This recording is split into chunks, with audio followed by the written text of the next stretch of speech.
guys, ito na po yung daanan dito. Ayusin na po nila. Ayan po si kuya, naglalagay po sila ng tubig dito para sa CR, no? At ginargahan na po nila. Everyday po sila naglalagay po ng tubig dyan, everyday. Kaya lang minsan daw hindi pa nauubos, kaya di sila naglalagay. Every 2 days, ayan, naglalatag sila. Ayan po, no? Naglalagay sila, ayan. Itong dalawang tangke, pinupuno po nila yan. Para sa CR po yan, para sa CR.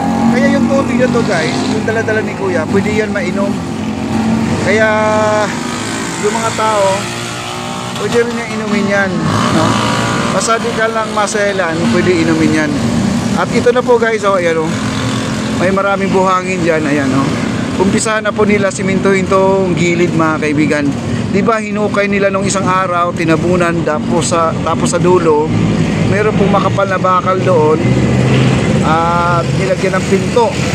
Kumbaga ito ay magiging daanan ng tao, pero hindi daanan ng mga namamasyal, kundi yung mga nagbabantay lang, kasi sa dulo nito ay mayroong pintuan, yung ilalim ng hagdanan po natin. Kaya ito, nakaready na yung mga bato. Nandiyan na yung bato guys. At wala na po daw bakal to, wala nang bakal. Ayan, punta tayo sa baba, sa taas. Doon sa kabila lang pala tayo. Ayan, dito, no? Ayan. Ayan po. Ayan, no? Ayan, ito na po yun. Diba? Yung dulo-dulo na yan, meron doong pintuan, kaya ito ay hindi pwedeng daanan ng mga ordinaryong tao. Yung andadaan dito, yung mga nagbabantay dito. Ayan, no? Doon sa ilalim noon, meron na pong may mga pintuan na bakal. Yung ilalim ng hagdanan natin. Kaya puntahan po natin yun guys, na naman ay makita ninyo, no? At bago man tayo, kung papunta man galing tayo doon sa may Port Santiago, tingnan po natin yung barge. I-update ko na rin kayo dito sa ating mga pintuan. Ayan po ang ating mga tent dito guys. Oh, ayan. Waiting na lang po tayo sa gaganapin po dito sa bazaar, no? Ayan, oh, napakahaba na po guys, na lahat ng pumanite po ay nilagyan po nila ng tawag dito, yung tent, no? Ayan, hanggang dito lang po sila. Ang next dito ay wala na pong pumanite. Kaya dito na po sila, hanggang dito na po.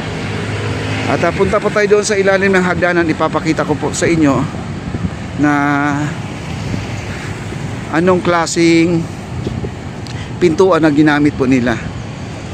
Ayan guys, ang mga halaman. Ayan po yung mga halaman.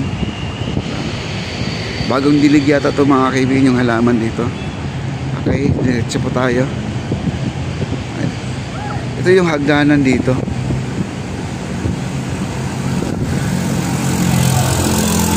Ayan, silipin pa natin dito. Ayan, oh. Ayan, naayos na pala. Ay, yung hinukay doon sa tubig, ayan na po, no? Hinukay na pala nila talaga. Ewan ko kung anong gagawin sa hinukay na yan, kasi siyempre may yan eh, mayroong kontador sa tubig, di ba? May kontador sa tubig. Hindi ko lang alam kung ano ang gagawin dyan. Baka lagyan nila ng box or yung cast bakal. Ayan, no? Oo, ang ganda. Ano sir, umpisa na ba itong baba? Doon kami gumagawa yung Plaza Mexico.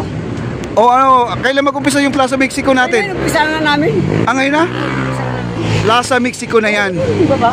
Sir, magtanong tayo, maglalagay ba ng lapu-lapu daw dyan? Ano ba yung lapu-lapu? Ay, yun ang hindi ko pa alam, hindi pa kinukontrol sa akin ni Foreman. Okay. Doon kami nila Kuya Pool. Yun. Sige, puntahan ko po sir. Okay.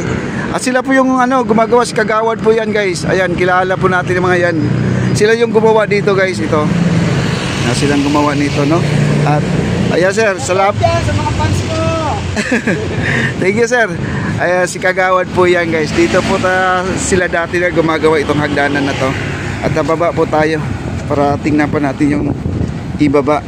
Ayan.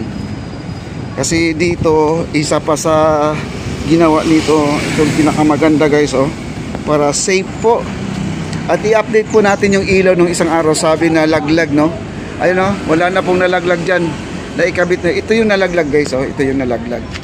Ito yung nalaglag. Ngayon nakakabit na po, no?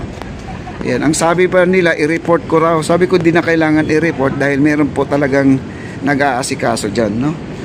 Ayan o guys, oh. O, kita nyo? May kandado na, oh. Oh. Diba?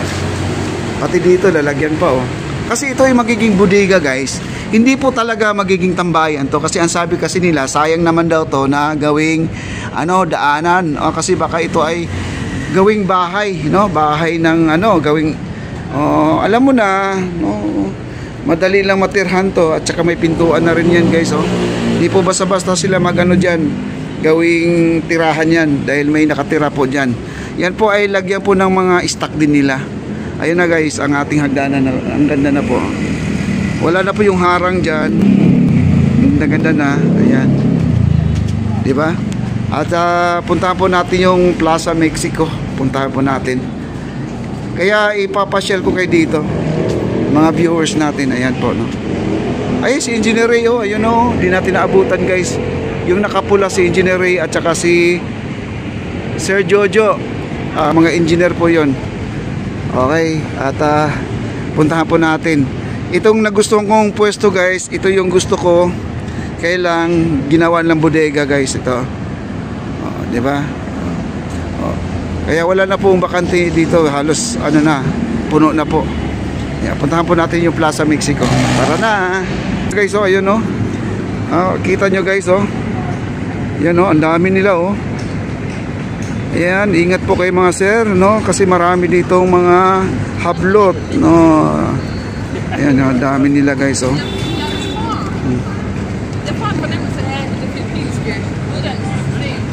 Ayan, guys.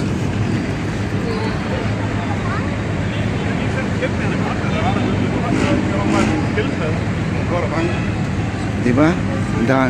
Yan, daming foreigner, guys, oh. Ayan, isa sa pinakamagandang pasyalan itong ating lugar. Esplanade po, the best. Ayan, punta pa tayo sa Plaza Mexico. At meron na po tayo nakikita dyan. Ayun, oh, bako, mga kaibigan. Nandun, nagkukay na yata. Ayan. At ito, mga kaibigan, yung mga naka-post ngayon dito, sila yung gagawa sa ating Plaza Mexico, guys. Ito na po yun. Yan, no? At puntahan po natin yung Plaza Mexico. At excited na po ako na makikita. Ito po ay puro harang na po ito. Nilagyan na po nila ng harang. Kaya di po tayo pwedeng dumaan kung saan-saan dito. Kaya dito po tayo liliko. Ayan, no? Ayan po, nandito na po tayo, at mag-ingat po tayo. Ayan po, may mga guide na po sila, oh. Ayan, guys, ang ating Plaza Mexico. At inayos na po nila. At ito ay stage to. Ito yung stage. Okay. At ito, guys, stage na to. Ayan yung yung Trilex, guys, sila pa rin ang gumagawa dito. Ayan po ang kanilang sasakyan, ay itong kanilang heavy equipment, Trilex Builders, guys, nakasulat, guys, oh. Ayan. Ang ganda. Ayan, oh. Halos nahukay na po nila dito lahat, no? At saka ito yung mga tansi na sinasabi po nila. Ayan, tansi, no? Kaya ingat lang po tayo sa mga dinadaanan, baka tayo ay madapa dito, guys. Kasi ang tansi hindi po natin pansin kasi napakanipis, no? So, mga pinaghukayan po nila, oh. At ito yung stage, guys. Ito yung stage. Kaya nakakataba naman ang puso kasi itong ating Mexico Plaza ay talagang matagal na po hindi pa naayos. Inayos naman to that time Mayor Isko Moreno. At sinabay po itong tulay na to na ginawa, pati yung ilalim na landscape na rin. Noong na landscape na turn over na, hindi naman kasi yung mga tanim dito na napakagandang kulay po ay hindi po nabuhay dahil naapak-apakan po ng mga may nagpa-practice kasi dito araw-araw, kaya di po natin iwasan na di maapakan, pero dapat sana iwasan na po kasi sayang naman po yung pera. Ayan na po, sila ay umpisa na po sa kanilang paghuhukay. Ayan, oh. Ito po ay guys, ito yung stage nila. Okay na rin, oh. Malaki-laki na rin itong stage na to.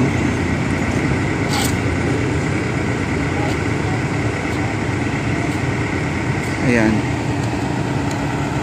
Kasi kaya gumamit na sila ng ganitong jackhammer guys, kasi ang ilalim kasi ng ito yung hinukay ni kuya ngayon ay simento po yan.